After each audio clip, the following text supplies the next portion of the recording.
ഒന്നുമില്ലാതിരുന്ന മുംബൈ ഇന്ത്യൻസിനെ കിരീടങ്ങൾ കൊണ്ട് അലങ്കരിച്ച നായകനാണ് രോഹിത് ശർമ്മ.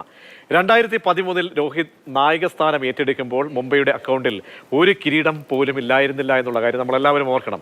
10 വർഷത്തിനിപ്പുറം 5 IPL കിരീടങ്ങൾ മുംബൈയുടെ ശേഖരത്തിൽ ഉണ്ടെങ്കിൽ അതിന് ഒറ്റ പേരേ ഉള്ളൂ, രോഹിത് ശർമ്മ. രോഹിത്തിനോട് നീതി കാണിച്ചോ മുംബൈ ഇന്ത്യൻസ് എന്നാണ് നമ്മൾ ചർച്ച ചെയ്യുന്നത്. എന്തായാലും പുതിയ സാഹചര്യങ്ങളൊക്കെ വിശദീകരിക്കാൻ കായിക ഡെസ്കിൽ നിന്നും എനിക്കൊപ്പം ഈ നിമിഷത്തിൽ ജയേഷ് പൂക്കു ചേരുന്നുണ്ട്. ജയേഷ്, വളരെ ഇന്നലെ ഈ വാർത്ത വൈകുന്നേരം വരുമ്പോൾ കാരണം എനിക്ക് ഒരു ഞെട്ടലുണ്ടായി. മോശമായിട്ട് നമ്മൾ ക്രിക്കറ്റിനെ കുറിച്ചൊന്നും അങ്ങനെ ഇഴുകി ചേർന്നിട്ടില്ലേ. പക്ഷെ അപ്പോൾ ഈ ആരാധകർക്ക് എന്തായിരിക്കും അല്ലേ ഉറപ്പായിട്ടും? കാരണം അതിന്റെ ഒരുപാട് വലിയ ഉദാഹരണങ്ങൾ കാണുന്നുണ്ട്. കഴിഞ്ഞ ഒരു 12 മണിക്കൂർ ആവുന്നേ ഉള്ളൂ മാറ്റിയിട്ട് 4 ലക്ഷത്തിലേറെ ഫോളോവേഴ്സ് മുംബൈ ഇന്ത്യൻസിന്റെ സോഷ്യൽ മീഡിയയിൽ നിന്ന് എക്സിൽ നിന്ന് മാത്രം കുറഞ്ഞു പോയിട്ടുണ്ട്.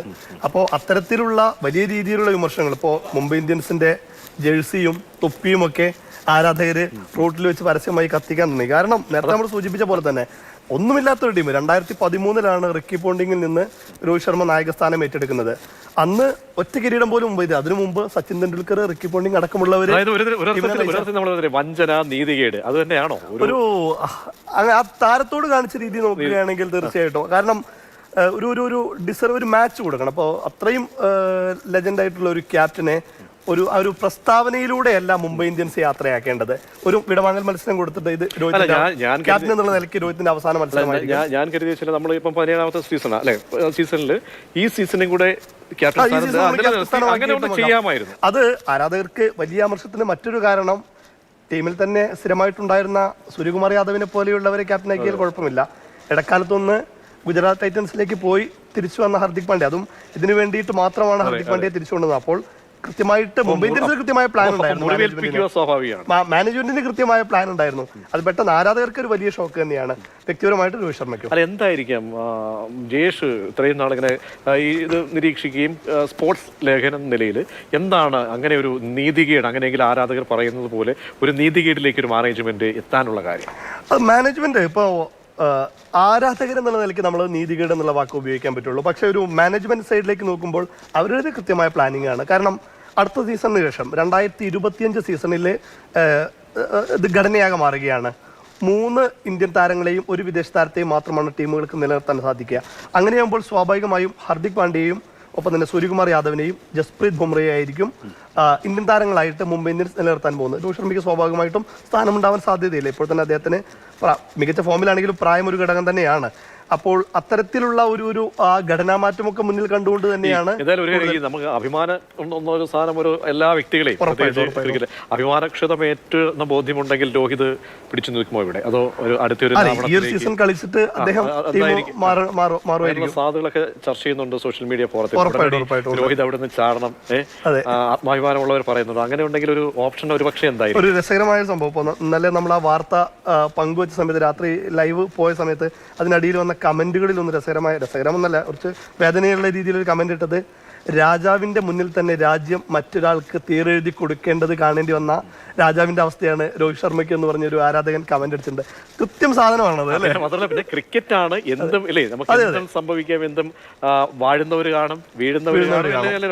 തീർച്ചയായും എനിക്ക് തോന്നുന്നു അതിഥികൾ നമ്മുടെ ഉറപ്പായിട്ടും ഇപ്പോൾ നമ്മുടെ രഞ്ജി പരിശീലകനായ മുൻ രഞ്ജിതാരമായ പരിശീലകനും കൂടിയായ ശ്രീ എസ് മനോജ്, ഒപ്പം തന്നെ കടുത്ത 2 രോഹിത് ആരാധകരെ കൂടി നമുക്ക് കിട്ടിയിട്ടുണ്ട്. ശില്പ നിരവൽ, അതെ, ഒപ്പം തന്നെ നിതിൻ ബാലനും. അത് തന്നെ മനോജിലേക്ക് നമുക്ക് പോകാൻ തോന്നുന്നു. മനോജ് ചേട്ടാ, നമ്മൾ ഡയറക്റ്റ് ആയിട്ട് തന്നെ ചോദിക്കുകയാണ്, രോഹിത് ശർമ്മയോട് നീതി കാണിച്ചോ മുംബൈ ഇന്ത്യൻസ്?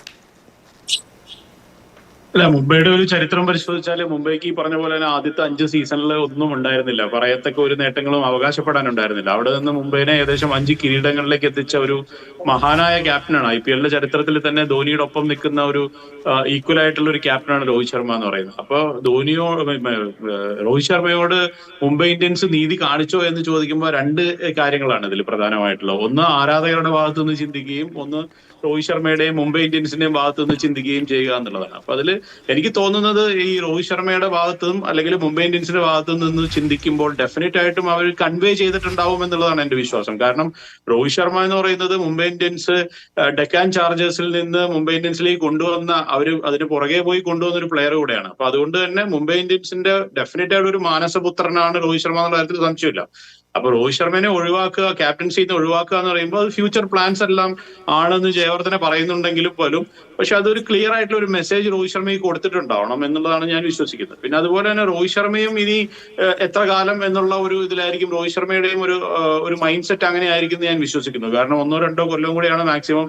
ഇപ്പൊ എന്തായാലും അടുത്ത IPL കഴിഞ്ഞ് കഴിഞ്ഞാൽ വീണ്ടും ഒരു മെഗാ ഓപ്ഷനാണ് വരാൻ പോകുന്നത്. അപ്പൊ രോഹിത് കളിക്കുമോ എന്നുള്ള കാര്യത്തിൽ പോലും എനിക്ക് സംശയമുണ്ട്. ഇപ്പൊ പൊള്ളാട് മാറിയുന്നത് പോലെ തന്നെ വേറൊരു ഫ്രാഞ്ചൈസിയിലേക്ക് രോഹിത് പോകുമെന്ന് എനിക്ക് തോന്നുന്നില്ല. കാരണം മുംബൈയും രോഹിത്തും തമ്മിലുള്ള ബന്ധം എന്ന് തീർച്ചയായും ഓഡിയോയിൽ എന്തോ പ്രശ്നമുണ്ട്. എന്നാലും നമുക്കിനി ആരാധകരിലേക്ക് ഒന്നുകൂടെ പോകാൻ തോന്നുന്നത്. ശില്പ കടുത്ത ആരാധികയാണെന്നാണ് ജയേഷ് എന്നോട് പറഞ്ഞത്. അതല്ല, ശില്പയും നിതിനും കടുത്ത ആരാധകരാണ്, എന്റെ അടുത്ത സുഹൃത്തുക്കളും കൂടിയാണ്. ഇന്ത്യ വേൾഡ് കപ്പ് തോറ്റ സമയത്ത് ശില്പ ഭയങ്കര കരച്ചിലായിരുന്നു. അതോടെ ഉണ്ട് കേട്ടോ, നമ്മളിപ്പോഴാണ് അറിഞ്ഞത്. ശില്പ എങ്ങനെയാണ് ഇപ്പോ രോഹിത് ഫാനാണോ? രോഹിത് ഫാനാണെങ്കിൽ തീർച്ചയായും രോഷം മുഖത്ത് നിന്നും തീർച്ചയായും വരും. രോഹിതിനെ തഴഞ്ഞു എന്ന് എല്ലാവരും പറയുന്ന പോലെ ശില്പയ്ക്കും അതേ അഭിപ്രായമാണോ? എനിക്ക് ഇപ്പൊ ജയേഷ് ആദ്യം പറഞ്ഞ പോലെ തന്നെ ഇത് നമുക്കൊരു ക്രിക്കറ്റ് ഫാൻ എന്നുള്ള നിലയിൽ നമുക്കിതിനെ നോക്കിക്കാണാനേ പറ്റുള്ളൂ. പുറമേ നിന്ന് അങ്ങനെ നോക്കിക്കാണുമ്പോൾ ഉറപ്പായിട്ടും ഭയങ്കര നിരാശയുണ്ട്, ഭയങ്കര ഡിസപ്പോയിന്റിംഗ് ആണ്. പക്ഷെ അതിനപ്പുറത്തേക്ക് മുംബൈ എന്ന് പറയുന്നത് ഇത്രയും വർഷത്തെ ഒരു ചരിത്രം എടുത്ത് നോക്കിയാൽ വളരെ സക്സസ്ഫുൾ ആയിട്ടുള്ള കൃത്യമായ പ്ലാനിങ്ങോടെ മുന്നോട്ട് പോകുന്ന ഒരു മാനേജ്മെന്റ് ആണ്. അവരുടെ ഭാഗത്ത് നിന്ന് എടുക്കുന്ന ഒരു ഡിസിഷനെ പുറമേ നിന്ന് ഒരാൾക്ക് ഇത് നീതികേട് എന്നൊക്കെ പറയുന്നത് ശരിയാണോ എന്ന് എനിക്കറിയില്ല. ഭയങ്കര ഡിസപ്പോയിന്റിംഗ് ആണ്. ഈ പറഞ്ഞ പോലെ ഇത് അവസാനത്തെ സീസൺ ആണ് ക്യാപ്റ്റൻ ആയിട്ടുള്ളത്, അല്ലെങ്കിൽ ഇത് അവസാനത്തെ മാച്ച് ആണ് എന്ന് രോഹിത് പറയുമ്പോൾ, അല്ലെങ്കിൽ നമുക്ക് അങ്ങനെ ഒരു മുന്നറിയിപ്പ് കിട്ടുമ്പോൾ അത് വ്യത്യസ്തമാണ്. പക്ഷെ ഇത് ഒട്ടും പ്രതീക്ഷിക്കാത്ത വളരെ ഷോക്കിംഗ് ആയിട്ടുള്ള ഒരു ന്യൂസ് ആയിരുന്നു. ഭയങ്കര ഡിസപ്പോയിന്റിംഗ് ആണ്. പിന്നെ നമുക്കൊന്നും ചെയ്യാൻ പറ്റില്ല. ഒരു ടീം എന്ന് പറയുന്നത് ആ ടീം എടുക്കുന്ന ഡിസിഷനെ റെസ്പെക്ട് ചെയ്യാനല്ലേ പറ്റുള്ളൂ. തീർച്ചയായും സങ്കടമുണ്ട്. ഓക്കെ, നിതിൻ കൂടി നമുക്കൊപ്പം ചെയ്യുന്നുണ്ട്. നിതിൻ, ഇപ്പോ ശില്പ പറഞ്ഞു വെച്ച പ്രകാരം തന്നെ ആകുമ്പോൾ ചോദിക്കുകയാണെങ്കിൽ, അതായത് രോഹിത് ഒരു വീഡിയോ ഒക്കെ ഇറക്കി, ഇത് എൻ്റെ ക്യാപ്റ്റൻ എന്നുള്ള നിലയ്ക്ക് അവസാന സീസൺ ആയിരിക്കും, ഞാൻ പടിയിറങ്ങുകയാണെന്നൊക്കെ രോഹിത് പറയുകയാണെങ്കിലും ഓക്കെ. പക്ഷെ ഒരു വാർത്താക്കുറിപ്പ് ഇറക്കിക്കൊണ്ട് മുംബൈ ഇന്ത്യൻസ് ഒരു വാർത്താക്കുറിപ്പ് ഇറക്കിയാണ് ന്യൂ ക്യാപ്റ്റൻ എന്ന് പറഞ്ഞ് ഹാർദിക് പാണ്ഡ്യയുടെ ഒരു പടം വെച്ച്. അങ്ങനെ പടിയിറക്കേണ്ട ഒരു ക്യാപ്റ്റനാണോ രോഹിത് ശർമ്മ? ഒരിക്കലുമല്ല. നമുക്കറിയാം, രോഹിത് ഒരിക്കലും സച്ചിൻ മുംബൈയുടെ ഐക്കണായിരുന്ന പോലെ, അല്ലെങ്കിൽ ധോണി ചെന്നൈയുടെ ഐക്കണായിരുന്ന പോലെ, അല്ലെങ്കിൽ ഈവൻ കോഹ്ലി RCBയുടെ ഐക്കണായ പോലെ ഒരിക്കലും രോഹിത് ആദ്യകാലം തൊട്ടേ മുംബൈയുടെ ഐക്കണായിട്ടുള്ള ഒരു പ്ലെയർ ആയിരുന്നില്ല. മുംബൈയിലേക്ക് വന്നതിന് ശേഷം മുംബൈയുടെ ഒപ്പം ചേർന്ന് മുംബൈക്ക് രോഹിത്തിന് മുമ്പുള്ള ഒരു മുംബൈയെ കംപ്ലീറ്റ്ലി ചേഞ്ച് ചെയ്തുകൊണ്ട് ഒരു വിന്നിങ് ടീം, ഒരു എന്താ പറയുക, ഒരു ഭയങ്കര സെലിബ്രേറ്റഡ് ആയിട്ടുള്ള ഒരു ടീമാക്കി മാറ്റിയതിൽ വലിയൊരു പങ്ക് രോഹിത്തിനുള്ളതല്ല. ഇപ്പൊ ഇവൻ സച്ചിൻ പോയതിനു ശേഷം മുംബൈക്ക് ആ ഒരു ജനപ്രീതി കിട്ടാൻ ഏറ്റവും സഹായിച്ചിട്ടുള്ളത് ഈ രോഹിത്തിന്റെ ക്യാപ്റ്റൻസിയിൽ ഉണ്ടാക്കിയ നേട്ടങ്ങളാണ്. അപ്പൊ അങ്ങനെയുള്ള ഒരു പ്ലെയർക്ക്, അങ്ങനെയുള്ള ഒരു ക്യാപ്റ്റന് ശരിക്കും ഒരു ആൾക്കൊരു സ്റ്റെപ്പ് ഡൗൺ ചെയ്യാനുള്ള ഒരു ഡിസിഷൻ എടുക്കാനുള്ള ഒരു എല്ലാവിധ അർഹതയുണ്ട്. അല്ലെങ്കിൽ അങ്ങനെ ഒരു സാഹചര്യം ഒരുക്കി കൊടുക്കേണ്ട ഒരു എന്താ പറയാ, ഒരു സാഹചര്യം ഒരുക്കി കൊടുക്കേണ്ട ഒരു മാന്യതയെങ്കിലും ഈ ട്രീറ്റ് ചെയ്ത രീതി ഇല്ലേ, അത് ശരിയായില്ല. എനിക്കൊന്ന് ആരാധകരൊക്കെ ഒരുപാട് പേര്, നിതിൻ മടങ്ങിയെത്താം, ആരാധകർ കൂടി ഉള്ള അവസരം പ്രതികരിക്കണം. അവരൊക്കെ നിരാശ പങ്കുവെക്കുന്നവരൊക്കെ ഉണ്ടാകും. നാസർ മലപ്പുറത്തു നിന്നും ഒരു പ്രേക്ഷകൻ ചേരുന്നുണ്ട്. നാസർ, പറഞ്ഞോളൂ താങ്കളുടെ നിലപാട്. IPL എന്ന് പറഞ്ഞാൽ മുംബൈ ഇന്ത്യൻസ് ആയിരുന്നു എൻ്റെ ഏറ്റവും വലിയ അംബിഷൻ. അതുപോലെ തന്നെ സച്ചിൻ തെണ്ടുൽക്കർ. ഇത് കഴിഞ്ഞതിന് ശേഷമാണ് നമ്മുടെ രോഹിത് ശർമ്മ ഭാഗം ഏറ്റെടുക്കണം. അതിന് ശേഷമാണ് മുംബൈ ഇന്ത്യൻസിന് ഇത്രയും നല്ല ട്രോഫികളും നല്ല കളികളും കാഴ്ചവെക്കാൻ പറ്റിയത്. ഈ ഒരു നഷ്ടം തീരാ നഷ്ടമായിട്ടാണ് എനിക്ക് തോന്നുന്നത്. മുംബൈ ഇന്ത്യൻസിന് ഇതോടുകൂടി ഒന്നും അല്ലാതാവും. ഇതോടുകൂടി ഞാൻ മുംബൈ ഇന്ത്യൻസിന് പിന്മാറി. കാരണം മുംബൈ ഇന്ത്യൻസിനെ ഒന്നും അല്ലാതാക്കിയിട്ട് നമുക്ക് അതിനോട് യോജിക്കാൻ സാധിക്കില്ല. ഓക്കെ. മുംബൈ ഇന്ത്യൻസിന്റെ കടുത്ത ആരാധകനായ നാസർ പറയുന്നത് ഇനി മുംബൈ ഇന്ത്യൻസിനെ സ്നേഹിക്കുന്നില്ല എന്നുള്ളതാണ്. വിപിൻ ചേലക്കരയിൽ നിന്ന് ഒരു പ്രേക്ഷകൻ കൂടിയുണ്ട്. വിപിൻ. ഹലോ. കേൾക്കാം. രോഹിത് ശർമ്മ ക്യാപ്റ്റൻസി മാറിയോണ്ട് അല്ല ഹാർദിക്കിന് കൊടുത്തോണ്ട് കുഴപ്പമൊന്നുമില്ല. പുതിയ പിള്ളേര് ക്യാപ്റ്റൻസി, അതായത് ഹാർദിക് പാണ്ഡ്യ ക്യാപ്റ്റൻസിയിൽ തെളിയിച്ചു വന്നതാണല്ലോ. അപ്പൊ ഇനി തലമുറ മാറ്റം തന്നെയാണ് വരാൻ പോകുന്നത്. അതിന്റെ ഒരു സൂചനയാണിത്. ഉറപ്പായിട്ടും വിപിൻ വളരെ ഒരു പ്രസക്തമായ ഒരു പോയിന്റ് തന്നെയാണ് പങ്കുവയ്ക്കുന്നത്. നമുക്ക് ഒരിക്കൽ കൂടി മനോജിലേക്ക് പോകാമെന്ന് തോന്നുന്നു. മനോജേട്ടാ, ഇപ്പോൾ അവസാനം നമ്മളോട് സംസാരിച്ച ആരാധകൻ പറഞ്ഞത് പ്രകാരം പാണ്ഡ്യ ഒരു മോശം ഓപ്ഷൻ അല്ലല്ലോ. കാരണം ഗുജറാത്ത് ടൈറ്റൻസിലേക്ക് മാറി അരങ്ങേറ്റ സീസണിൽ തന്നെ ഗുജറാത്തിനെ ക്യാപ്റ്റന്മാരാക്കി, ഇക്കഴിഞ്ഞ സീസണിൽ ഫൈനലിലും എത്തിച്ചു. ഗുജറാത്തിനെ ചാമ്പ്യന്മാരാക്കി കഴിഞ്ഞ ഒരു സീസൺ കൊണ്ട് ഫൈനലിലും എത്തിച്ചു. ചെന്നൈയോടാണ് പരാജയപ്പെട്ടത്. ഹാർദിക് പാണ്ഡ്യയ്ക്ക് ഈ ഒരു ഉത്തരവാദിത്വം കൊടുക്കുമ്പോൾ അത് എത്രത്തോളം ഭംഗിയായിട്ട് നിറവേറ്റാൻ കഴിയും, പ്രത്യേകിച്ച് കൂടുതൽ സൂപ്പർ സ്റ്റാറുകൾ അടങ്ങിയ ഒരു ടീം കൂടിയാകുമ്പോൾ? ഹാർദിക് പാണ്ഡ്യ അത് വേണ്ട രീതിയിൽ കൈകാര്യം ചെയ്യാൻ കപ്പാസിറ്റി ഉള്ള ഒരു ക്യാപ്റ്റൻ തന്നെയാണ്. കാരണം എന്ന് വെച്ചാൽ ഗുജറാത്ത് ടൈറ്റൻസിൽ പോയിട്ട് ആദ്യ വർഷം കപ്പടിക്കാൻ സാധിച്ചു, രണ്ടാമത്തെ വർഷം റണ്ണേഴ്സപ്പ് ആയി. അപ്പൊ അത് അദ്ദേഹത്തിനെ ഹാൻഡിൽ ചെയ്യാൻ പറ്റുന്ന ഒരു ക്യാപ്റ്റൻ തന്നെയാണ്. പക്ഷെ മുംബൈയുടെ ഒരു സൈഡിൽ നിന്ന് നോക്കുമ്പോൾ മുംബൈ ഇത് വളരെ കൃത്യമായിട്ട് ഒരു പ്ലാനിങ്ങോട് ചെയ്തിട്ടുള്ള ഒരു നീക്കമാണെന്ന് നമുക്ക് മനസ്സിലാക്കാം. ഞാൻ പറയുന്നത് രോഹിത് ശർമ്മയെ മാറ്റി എന്നുള്ളതല്ല, ഹാർദിക് പാണ്ഡ്യനെ മുംബൈയിലേക്ക് കൊണ്ടുവന്നു എന്ന് പറയുന്നത്. കാരണം ഡെഫിനറ്റ് ആയിട്ടും അടുത്ത ഇന്ത്യയുടെ T20 ക്യാപ്റ്റനാണ് ഹാർദിക് പാണ്ഡ്യ. അത് ആ കാര്യത്തിൽ യാതൊരു സംശയവുമില്ല. ഇപ്പൊ രോഹിത് ഉണ്ടായിരുന്നപ്പോൾ കൂടെ 2022 വേൾഡ് കപ്പിന് ശേഷം രോഹിത് ഒരിക്കൽ പോലും ഇന്ത്യയെ ലീഡ് ചെയ്തിട്ടില്ല 2020. അത് മുഴുവൻ ഹാർദിക് പാണ്ഡ്യയാണ് അതിന് ശേഷമുള്ള മാച്ചുകളിലെല്ലാം ലീഡ് ചെയ്തിരിക്കുന്നത്. അപ്പോൾ നിർബന്ധമായിട്ടും അടുത്ത ഒരു ക്യാപ്റ്റൻ എന്ന് പറയുന്നത് ഇന്ത്യൻ ക്യാപ്റ്റനാണ് ഹാർദിക് പാണ്ഡ്യ. അതുകൊണ്ട് തന്നെയാണ് മുംബൈ കറക്റ്റ് ആയിട്ട്, പിന്നെ അതുമല്ല ഏജ് ഒരു ഫാക്ടറാണ്. അപ്പൊ ഇനിയും കുറെ നാളുകൾ മുംബൈക്ക് ലീഡ് ചെയ്യാൻ പറ്റുന്ന ഒരു പ്ലെയറിനെ കിട്ടും എന്നുള്ളത് ഒരു വലിയ കാര്യമാണ്. പിന്നെ സ്റ്റാർ സ്റ്റഡഡ് ആണ് മുംബൈ എന്ന് പറയുന്നത്. ഇപ്പൊ ജയേഷ് പറഞ്ഞ പോലെ ഒരുപാട് നല്ല പ്ലെയേഴ്സ് ഉണ്ട്. പക്ഷെ അവരെല്ലാവരും ഹാർദിക് പാണ്ഡ്യയുടെ ഒരു ഇതിൽ നിൽക്കാൻ പറ്റുന്ന ഇപ്പൊ ഇഷാൻ കിഷൻ ആണെങ്കിലും സൂര്യകുമാർ യാദവ് ആണെങ്കിലും അതിലാകെ ഒരു ചെറിയൊരു വ്യത്യാസമുള്ള ജസ്പ്രീത് ബുംറയ്ക്ക് മാത്രമായിരിക്കും. കാരണം ഏകദേശം ഒരേ ഈക്വൽ ആയിട്ടുള്ള ഒരേ സമയത്ത് വരികയും ഒരേപോലെ പെർഫോം ചെയ്യുകയും, എനിക്ക് തോന്നുന്നു ചില സമയത്ത് ബുംറ ഇന്ത്യൻ ക്യാപ്റ്റൻ ആയിരുന്നു, ഒരു 1-2 മാച്ചിൽ ചെയ്തിട്ടുണ്ട്. അപ്പൊ അതുകൊണ്ട് തന്നെ അത് പ്രതീക്ഷിച്ചിരുന്നു എന്നുള്ള ഒരു സംശയമുണ്ട്. അതായത് ഹാർദിക്കിന്റെ ക്യാപ്റ്റൻസിനെ പറ്റിയൊന്നും നമുക്ക് ഇപ്പൊ ഒന്നും പറയാനില്ല. കാരണം നല്ല രീതിയിൽ തന്നെ ചെയ്യാനുള്ള ചാൻസ് ആണ് ഹാർദിക് പാണ്ഡ്യക്ക് കാണുന്നത്. കാരണം മുംബൈ പോലത്തെ ഒരു ടീമിനെ മാനേജ് ചെയ്യാനൊക്കെ ഹാർദിക് പാണ്ഡ്യക്ക് ഈസി ആയിട്ട് സാധിക്കും. കാരണം അദ്ദേഹം തുടങ്ങിയത് തന്നെ അവിടെ നിന്നാണ്. അപ്പൊ അവരുടെ ഒരു കൾച്ചറും ആ ഒരു ഫ്രാഞ്ചൈസിന്റെ കൾച്ചറും അവരെങ്ങനെയാണ് ബിഹേവ് ചെയ്യുന്നതെന്നും അത് എങ്ങനെ മുന്നോട്ട് കൊണ്ടുപോകണമെന്നും എന്നൊക്കെ കൃത്യമായിട്ട് മനസ്സിലാക്കാനും അതിനെപ്പറ്റി ഏറ്റവും നല്ല ബോധ്യമുള്ള ആള് തന്നെയാണ് ഹാർദിക് പാണ്ഡ്യ എന്നുള്ള കാര്യത്തിൽ സംശയമൊന്നുമില്ല. തീർച്ചയായും എനിക്കൊന്ന് മറുപടി പറഞ്ഞതുപോലെ അജേഷ്, ഈ ഒരു തീരുമാനം അല്ലെങ്കിൽ ഇങ്ങനെ ഒരു ചലഞ്ച് അല്ലെങ്കിൽ ഒരു മാറ്റം അത് BCCയുടെ കൂടി കണ്ണു തുറപ്പിച്ചാൽ എന്തായിരിക്കും സ്ഥിതി എന്നുകൂടി അല്ലേ? കാരണം അത് ചോദിക്കുന്നുണ്ട്.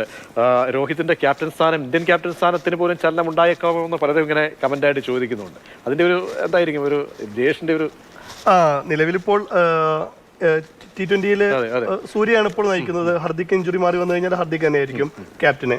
ഇപ്പോ രോഹിത്തിനോട് സമയം ചോദിച്ചിരിക്കുകയാണ് T20 മത്സരങ്ങൾ കളിക്കാൻ. അടുത്ത വർഷം ആണ് ഇനി നടക്കാൻ പോകുന്നത്, T20 ലോകകപ്പ് നടക്കാൻ പോകുന്നത്. അപ്പോൾ പണ്ടേ നഷ്ടപ്പെടുത്താണ് എല്ലാവരും ഉറപ്പിച്ചായിരുന്നു ഇന്ത്യക്ക് കിരീടം അടിക്കുമെന്നുള്ളത്. അപ്പോൾ അത്രയും പ്രതീക്ഷ ഒരു ലോകകപ്പ്, ഏകദിന ലോകകപ്പ് നഷ്ടമായി.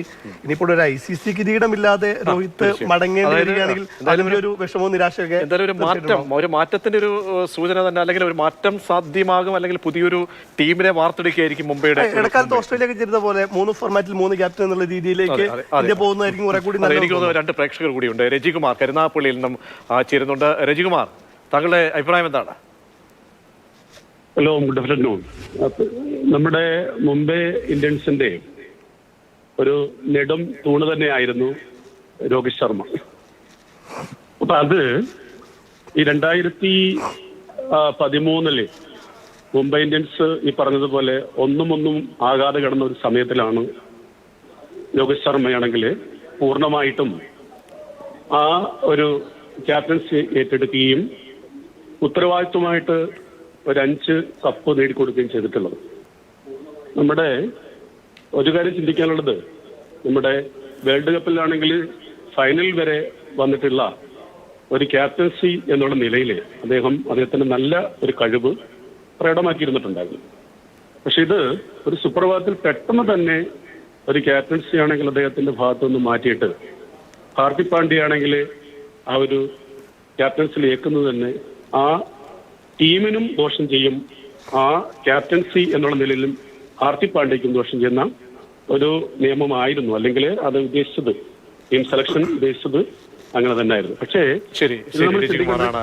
വളരെ നന്ദി ശ്രീ രജികുമാർ. സമയക്കുറവുകൊണ്ടാണ് ഇടപെടേണ്ടത്. സാംസൺ കൊല്ലത്തുനിന്ന് ഒരു പ്രേക്ഷകൻ കൂടിയുണ്ട്. സാംസൺ പറഞ്ഞോളൂ.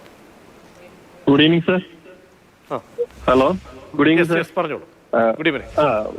ഈ രോഹിത് ഇന്ന് കാണുന്ന മുംബൈ ഇന്ത്യൻസിനെ ഇതേ രീതിയിൽ വാർത്തെടുക്കുന്നതിൽ രോഹിത് ശർമ്മ വളരെയേറെ പങ്കുവഹിച്ചിട്ടുണ്ട്. ഏതാണ്ട് അഞ്ച് IPL കിരീടങ്ങളാണ് മുംബൈ ഇന്ത്യൻസിന് സമ്മാനിച്ചത്. അതേ കണക്ക് സമ്മാനിച്ചിട്ടുള്ള എനിക്ക് തോന്നുന്നു ചെന്നൈ സൂപ്പർ കിങ്സിന്റെ MS ധോണി മാത്രമേ ഉള്ളൂ. ഇപ്പോഴത്തെ ഈ ഒരു സാഹചര്യത്തിൽ ഇന്ത്യയെ വേൾഡ് കപ്പിന്റെ ഫൈനലിൽ വരെ എത്തിക്കുന്നതിന് നിർണായക പങ്ക് വഹിച്ച് രോഹിത് ശർമ്മയുടെ അഗ്രസീവായിട്ടുള്ള ബാറ്റിങ്ങും നായക മികവുമാണ്. അതിനെല്ലാം മറന്നുകൊണ്ട് ഇപ്പൊ ഇവരുടെ ഈ മുംബൈ ഇന്ത്യൻസിനെ വളരെ ഇഷ്ടപ്പെടുന്ന ഒരു വ്യക്തിയാണ് ഞാൻ. ഈ മുംബൈ ഇന്ത്യൻസ് ഇപ്പൊ ഈ കാണിച്ചിരിക്കുന്നതെന്ന് പറയുന്നത് അടുത്ത ഇന്ത്യയുടെ വേൾഡ് കപ്പ് അടുത്ത ക്യാപ്റ്റൻ ആകുമെന്ന് ഒരു ചാൻസ് ഉള്ള ഒരു ഹാർദിക് പാണ്ഡ്യനെ മുംബൈ ഇന്ത്യൻസ് അവരെ ക്യാപ്റ്റൻ ആക്കുക എന്ന് പറഞ്ഞാൽ അതിലൂടെ എന്ന് പറയുന്നത് അവര് ഒരു ഇത് കാണിച്ചിരിക്കുകയാണ്. അതായത് ഒരു രോഹിത് ശർമ്മനെ ഏകപക്ഷീയമായി പുറത്താക്കിയിട്ട് ഒരു കളിക്കാരൻ എന്നുള്ള നിലയിൽ മാത്രം ഉൾപ്പെടുത്തി അതൊരു ശരിയായ നടപടിയല്ല. അല്ലെങ്കിൽ അവർ മൊത്തത്തിൽ വികാരമാണ് സാംസനെ പങ്കുവയ്ക്കുന്നത്. വളരെ സാംസൺ ഇപ്പൊ നമ്മുടെ കടുത്ത ആരാധകരും ആരാധികയും തുടരുന്നുണ്ട്. അതെ, ശില്പയിലേക്കാണ്. ശില്പ ഇപ്പോ ആരാധകർക്ക് മാത്രമല്ല താരങ്ങൾക്കും വലിയ രീതിയിലുള്ള പ്രതിഷേധങ്ങൾ ഉണ്ടെന്നാണ് ഞാൻ മനസ്സിലാക്കുന്നത്. പ്രത്യേകിച്ച് ഹർദിക്ക് തിരിച്ചു വരുന്ന സമയങ്ങളിൽ ജസ്പ്രീത് ബുംറ ഒരു പോസ്റ്റ് ചെയ്തിരുന്നു, സൈലൻസ് എന്ന് പറഞ്ഞ്. ഇപ്പോൾ അല്പസമയം മുമ്പായിരുന്നു സൂര്യകുമാർ യാദവ് ഒരു ബ്രോക്കൺ ഹാർട്ടിൻ്റെ ഒരു സ്മൈലി ഇൻസ്റ്റയിൽ സ്റ്റോറി ഇട്ടിട്ടുള്ളത്. അപ്പോൾ മുംബൈ ഇന്ത്യൻസിലെ താരങ്ങൾക്കും രോഹിത്തിൻ്റെ പടിയിറക്കം വലിയ രീതിയിലുള്ള ഒരു വേദന ഉണ്ടാക്കുന്ന കാര്യം തന്നെയായിരിക്കും അല്ലേ? ഉറപ്പായിട്ടും ആയിരിക്കും. കാരണം അതിൽ 2-3 നല്ല ഉദാഹരണങ്ങളുണ്ട്. ഒരു വട്ടം രാഹുൽ ചഹാർ ഒരു മാൻ ഓഫ് ദി മാച്ച് എന്തോ കിട്ടിയപ്പം അന്ന് പറഞ്ഞത് ഓർക്കുന്നുണ്ട് പ്രസന്റേഷൻ സെറമണിയില്. അതായത് എനിക്ക് പലപ്പോഴും എന്റെ ബോളിങ്ങിൽ വിശ്വാസം ഇല്ലാതാവും, പക്ഷെ അപ്പോ ക്യാപ്റ്റൻ എന്നെക്കാളും എന്റെ ബോളിങ്ങിൽ വിശ്വാസമാണെന്ന്. എനിക്ക് തോന്നുന്നത് വർഷങ്ങളായിട്ട് അതിപ്പോ മുംബൈ ഇന്ത്യൻസിന്റെ കാര്യമാണെങ്കിലും അല്ലെങ്കിൽ ഇന്ത്യൻ ടീമിന്റെ കാര്യമാണെങ്കിലും യങ് പ്ലെയേഴ്സിന് രോഹിത് ശർമ്മ എന്നുള്ള ഒരു ക്യാപ്റ്റൻ കൊടുക്കുന്ന ബാക്കപ്പ് സപ്പോർട്ട് എന്ന് പറയുന്നത് ഭയങ്കര വലുതാണ്. പിന്നെ നമ്മളിപ്പം തുടർച്ചയായി മാച്ചുകൾ തോറ്റോണ്ടിരുന്ന ഒരു സമയത്ത് രോഹിത് ശർമ്മ പറഞ്ഞൊരു വീഡിയോ ഭയങ്കര വൈറലായിരുന്നു. whether we win or whether we lose we have to smile. അതായത് അയാളുടെ ഒരു ആറ്റിറ്റ്യൂഡ് ഒരു ടീമിനെ ഒരുമിച്ച് നിർത്താനുള്ള അവരുടെ ടാഗ് ലൈൻ തന്നെ, മുംബൈ ഇന്ത്യൻസിന്റെ ടാഗ് ലൈൻ തന്നെ വൺ ഫാമിലി എന്നാണ്. അതിനൊരു ഫാമിലി ആയിട്ട് നിലനിർത്താനും മുന്നോട്ട് കൊണ്ടുപോകാനും ടീമിൽ എപ്പോഴും ഒരു പോസിറ്റീവ് ആയിട്ടുള്ള മൈൻഡ് സെറ്റ് ഉണ്ടാക്കാനും അത് ബോത്ത് മുംബൈ ഇന്ത്യൻസ് മാത്രമല്ല ഇന്ത്യൻ ടീമിലാണെങ്കിലും അതിന് സാധിച്ചിട്ടുണ്ട് രോഹിത് ശർമ്മ എന്നുള്ള ഒരു ക്യാപ്റ്റന്. അപ്പൊ തീർച്ചയായും അയാൾ സ്റ്റെപ്പ് ഡൗൺ ചെയ്യുന്നതും പുറത്തുനിന്ന് ഒരാളെന്ന് പറയാൻ പറ്റില്ല, പഴയ മുംബൈ ഇന്ത്യൻ തന്നെയാണ്. എന്നാലും ഒരാൾ ക്യാപ്റ്റനായി വരുമ്പോൾ സ്വാഭാവികമായിട്ടും ടീമിൽ അതിൻ്റെതായിട്ടുള്ള വിയോജിപ്പുകൾ ഉണ്ടാവാം എന്നാണ് തോന്നുന്നത് കണ്ടിട്ട്. ശരി, അങ്ങനെ ഒരുപാട് ജയേഷ് ഒരു കാര്യം കൂടെ, കാരണം പലരും കമന്റ് ചെയ്യുന്നതിൽ ഞാൻ വായിച്ചത് വെച്ചാൽ ഒരു മധുരപ്രതികാരം രോഹിത് ചെയ്യണം എന്നുള്ളതാണ്. കാരണം തിരിച്ച് ഗുജറാത്ത് ടൈറ്റൻസിന്റെ ക്യാപ്റ്റനായിട്ട് ആ രീതിയിലേക്ക് ഒരു പക്ഷെ ഒരു ഓപ്ഷൻ വരികയാണെങ്കിൽ ഏറ്റവും കൂടുതൽ, കാരണം RCBയിലൊക്കെ പേരൊക്കെ പറഞ്ഞേക്കുന്നുണ്ട് ഈ സീസൺ കഴിഞ്ഞ് കഴിഞ്ഞാൽ ചിലപ്പോൾ അവിടേക്കൊരു സാധ്യത വളരെ കുറവ്. കാരണം അവിടെ ഓൾറെഡി വിരാടുണ്ട്. പിന്നെ ഒരു ചോയ്സ് എന്തായിരിക്കാം? ഒരു ചോയ്സ് എന്ന് പറഞ്ഞാൽ നമുക്ക് ചർച്ച ചെയ്യാന്നേ ഉള്ളൂ, എങ്കിലും ആരാധകരുടെ വികാരം. പക്ഷേ ക്യാപ്റ്റനായിട്ട് ഇനി രോഹിത്തിനെ പരിഗണിക്കുമോ എന്നുള്ളത്, കാരണം അദ്ദേഹം ഒരു പ്യുവർ ബാറ്ററായിട്ട് നമുക്കറിയാം. കഴിഞ്ഞ ലോകകപ്പിൽ വരെ അയാൾ അദ്ദേഹത്തിന്റെ ഒരുപാട് ഇത് സ്ഥാനം തേച്ചുകൊണ്ടാണ് വളരെ തന്റെ വിക്കറ്റിനെ കുറിച്ച് ബോധേഡായിട്ടില്ല. തുടക്കം മുതൽ ടീമിന് നല്ല സ്കോർ വേണമെന്ന് കരുതി പവർ പ്ലേയിലെല്ലാം ആഞ്ഞടിക്കുകയായിരുന്നു രോഹിത് ഈ വേൾഡ് കപ്പിലുടനീളം ചെയ്തത്. അപ്പോൾ ഒരു അഗ്രസീവ് ലൈനിലാണ് കളിക്കുന്നത്. അപ്പോൾ ഒരു ബാറ്റർ എന്നുള്ള നിലയ്ക്ക് അദ്ദേഹത്തെ ഏറ്റെടുക്കാൻ ഒരുപാട് ആൾക്കാരുണ്ട്. പക്ഷേ ക്യാപ്റ്റൻ എന്ന നിലയ്ക്ക് എല്ലാ ടീമുകളും യുവ താരങ്ങളെയാണ്. ഇപ്പോൾ ഡൽഹിയിലാണെങ്കിൽ ഋഷഭ് പന്ത് ആയാലും നമ്മുടെ സഞ്ജു സാംസൺ ആയാലും ഗുജറാത്തില് ധോണി മാത്രമാണ് കണക്ക് കൂട്ടണ്ട. അദ്ദേഹം വേറൊരു ലെവലാണ്, അദ്ദേഹത്തെ നമ്മൾ കണക്ക് കൂട്ടണ്ട. ബാക്കിയെല്ലാം യുവതാരങ്ങളാണ് മാനേജ്മെന്റ് കൂടുതൽ ക്യാപ്റ്റനായിട്ട് പരിഗണിക്കുന്നത്. അപ്പോൾ ക്യാപ്റ്റൻ എന്നുള്ളതൊക്കെ അല്ലാണ്ട് അദ്ദേഹം ഒരു കംപ്ലീറ്റ് ഒരു നല്ല വിസ്ഫോടന ശേഷിയുള്ള അസാധ്യ സ്ട്രൈക്ക് റേറ്റ് ഉള്ള ഒരു ബാറ്ററാണ് രോഹിത് ശർമ്മ. അപ്പോൾ ഒരു നല്ല ബാറ്റർ എന്നുള്ള നിലയ്ക്ക്, പ്രത്യേകിച്ച് തുടക്കത്തിൽ നല്ല സ്കോർ നൽകാൻ കഴിയുന്ന ഒരു ബാറ്റർ എന്നുള്ള നിലയ്ക്ക് രോഹിത്തിനെ ബാറ്ററായിട്ട് ഉപയോഗിക്കാൻ പറ്റും. മുംബൈ ഇന്ത്യൻസ് രോഹിതിനോട് ചെയ്തത് നീതികേടോ, എന്താണ് മാനേജ്മെന്റിന്റെ മനസ്സിലിരിപ്പ് എന്ന വിഷയമാണ് നമ്മൾ ചർച്ച ചെയ്തുകൊണ്ടിരിക്കുന്നത്. പരിശീലകൻ S മനോജ് നമ്മോടൊപ്പം തുടരുന്നുണ്ട്. മനോജ് ചേട്ടാ, ഏതായാലും ഈ ഒരു പ്രഖ്യാപനം വരുന്നു, പുതിയ നായകനാണ്, പുതിയ കാഴ്ചപ്പാടുകളൊക്കെ മാനേജ്മെന്റിന്റെ മനസ്സിലുണ്ടാകാം, ഉടച്ചു വാർക്ക് എന്നുള്ളത്. അപ്പൊ എന്തായിരിക്കാം അടുത്ത സീസണിലെ ഒരു സ്ട്രാറ്റജി എന്തായിരിക്കാം? അവരുടെ ഏറ്റവും വലിയ സ്ട്രാറ്റജി എന്ന് പറയുന്നത് ശരിക്കും പറഞ്ഞു കഴിഞ്ഞാൽ ഇപ്പൊ ഈ ഹാർദിക്കിനെ മുംബൈ ഇന്ത്യൻസിൽ എത്തിക്കാൻ പറ്റി എന്ന് പറയുന്നത് തന്നെ അവരുടെ ഒരു ഒരു നേട്ടമാണ്, വളരെ വലിയ നേട്ടമാണ്. പക്ഷെ എന്റെ ഇതിന്റെ ഇൻസൈഡ് സ്റ്റോറി എനിക്ക് അറിയാവുന്നത് വെച്ചിട്ട് ഞാൻ പറയുകയാണെങ്കിൽ അവർ ഏത് കാലഘട്ടത്തിലും മുംബൈ ഇന്ത്യൻസ് ഇതുപോലെയുള്ള ഈ IPL നന്നായിട്ട് പെർഫോം ചെയ്യുന്ന അല്ലെങ്കിൽ വേൾഡ് ഓവർ നന്നായിട്ട് പെർഫോം ചെയ്യുന്ന പ്ലേയേഴ്സിന് വേണ്ടിയിട്ട് ഇതുപോലെ അവർ ട്രേഡ് ചെയ്യാൻ ശ്രമിച്ചിട്ടുണ്ടെന്നുള്ളതാണ്. ഒരു സമയത്ത് ഇൻസൈഡ് സ്റ്റോറിയാണ് കേട്ടിരുന്നത്, അവർ റഷീദ് ഖാന് വേണ്ടിയിട്ട് വളരെയധികം ശ്രമിച്ചിട്ടുണ്ട്, ഡേവിഡ് മില്ലറിന് വേണ്ടി ശ്രമിച്ചിട്ടുണ്ട്. അപ്പൊ എപ്പോഴും ചോദിച്ചുകൊണ്ടിരിക്കുക എന്നുള്ളതാണ്, നല്ല പ്ലേയേഴ്സിന്റെ അടുത്ത് വരുന്നുണ്ടോ, ഞങ്ങളുടെ ടീമിലേക്ക് വരുന്നുണ്ടോ എന്ന് ചോദിച്ചുകൊണ്ടിരിക്കുക എന്നുള്ളത് മുംബൈ ഇന്ത്യൻസിന്റെ എപ്പോഴും ഉള്ള ഒരു സ്ട്രാറ്റജിയാണ്. അതിൽ ഹാർദിക് പാണ്ഡ്യനെ അവർക്ക് കൊണ്ടുവരാൻ സാധിച്ചു എന്നുള്ളതാണ്. അപ്പൊ ഈ വർഷം വളരെ സ്റ്റാർ സ്റ്റഡഡ് ആയിട്ടുള്ള ഒരു ടീമാണ്, ഓൾറെഡി അവർ വലിയ ഒരു ടീമാണ്. ഇപ്പൊ ഈ വർഷം ഇതും കൂടെ ഹാർദിക് പാണ്ഡ്യ കൂടെ വന്നു കഴിഞ്ഞപ്പോൾ ഒരു ഓൾറൗണ്ടർ വലിയൊരു സ്ലോട്ടാണ് നികത്തപ്പെട്ടിരിക്കുന്നത്. അപ്പൊ അതുകൊണ്ട് തന്നെ അല്ലെങ്കിൽ തന്നെ സ്റ്റാർ സ്റ്റഡഡ് ആയതിന്റെ കൂടെ ഇതും കൂടെ ആയി കഴിഞ്ഞപ്പോഴേക്കും വലിയൊരു ഇതായി. ഇനി നമ്മൾ കാത്തിരിക്കുന്നത് 19-ാം തീയതിയിലത്തെ ഓപ്ഷനാണ്. എനിക്ക് തോന്നുന്നു 19-ാം തീയതി ഓപ്ഷനിൽ 1-2 പ്ലേയേഴ്സിന് വേണ്ടി മാത്രമായിരിക്കും അവർ പോകാൻ ചാൻസ് ഉള്ളത്. കാരണം അവരുടെ ഓൾറെഡി ടീം ഇപ്പൊ തന്നെ ഒരു സെറ്റ് ആയിട്ടുള്ള ടീമാണ്, നല്ല മികച്ച ഫാസ്റ്റ് ബോളിംഗ് ഡിപ്പാർട്ട്മെന്റും.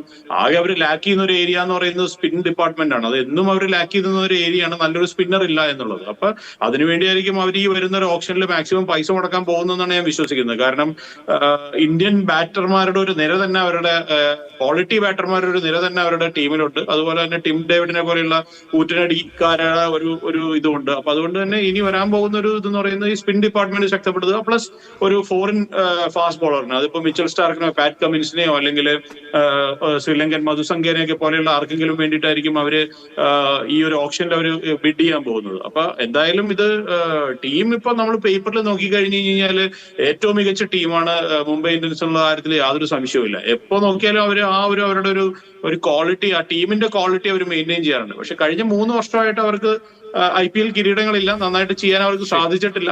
അതിന്റെ ഒരു പോരായ്മ. പ്രധാനപ്പെട്ട സുപ്രധാന നിരീക്ഷണങ്ങൾ പങ്കുവച്ചതിന് ജയേഷ്. ഇപ്പൊ അടുത്ത നിതിനിലേക്ക് പോകുമ്പോൾ ഒരു പ്രേക്ഷകൻ ടെലിഫോൺ ലൈനിലുണ്ട്. മനു, കൊല്ലത്ത് നിന്നും ഒരു പ്രേക്ഷകൻ ചേരുന്നു. മനു, എന്താണ് താങ്കളുടെ അഭിപ്രായം? എന്റെ അഭിപ്രായം സംബന്ധിച്ചോളം നല്ലൊരു കളിക്കാരനായിരുന്നു രോഹിത്. ഒരു വർഷം കൂടെ കൊടുക്കാമായിരുന്നു, പക്ഷേ അത്രയ്ക്കൊന്നും പോരാ. ഈ പറയുന്ന രീതി ഹാർദിക് പാണ്ഡ്യ എന്ന് പറയുന്നത് ഒരു ലക്ക് കൊണ്ട് മാത്രമാണ് കഴിഞ്ഞ കപ്പെടുത്തത്, കഴിഞ്ഞതിന്റെ മുമ്പെടുത്താണ് കപ്പെടുത്തത്. അല്ലാതെ അദ്ദേഹത്തിന്റെ കയ്യിൽ T20-ക്കകത്ത് വലിയൊരു ഇത് ഇല്ലെന്നാണ് എന്റെ ഒരു അഭിപ്രായം. കേട്ടോ, മുഖത്തടിച്ച പോലെയുള്ള തീരുമാനം എന്നാണ് മനു പറയുന്നത്. ഇപ്പോൾ നിതിൻ നമുക്ക് ഒരിക്കൽ കൂടി ചേരുകയാണ്. നിതിൻ, ഇപ്പോൾ നമ്മൾ സാധാരണ മുംബൈ കപ്പടിക്കുന്ന സമയങ്ങളിലെല്ലാം ആദ്യത്തെ ഒരു 4-5 മത്സരം പരാജയപ്പെടും, തുടർച്ചയായിട്ട് ടീം പരാജയപ്പെടാനുള്ള ഒരു സാഹചര്യങ്ങൾ ഉണ്ടാകുന്നുണ്ട്. അപ്പോഴെല്ലാം നമ്മുടെ സ്പോർട്സ് ഗ്രൂപ്പുകളിലും മറ്റൊക്കെ വലിയ രീതിയിലുള്ള ട്രോളുകളും മറ്റൊക്കെ കേൾക്കാറുണ്ട്.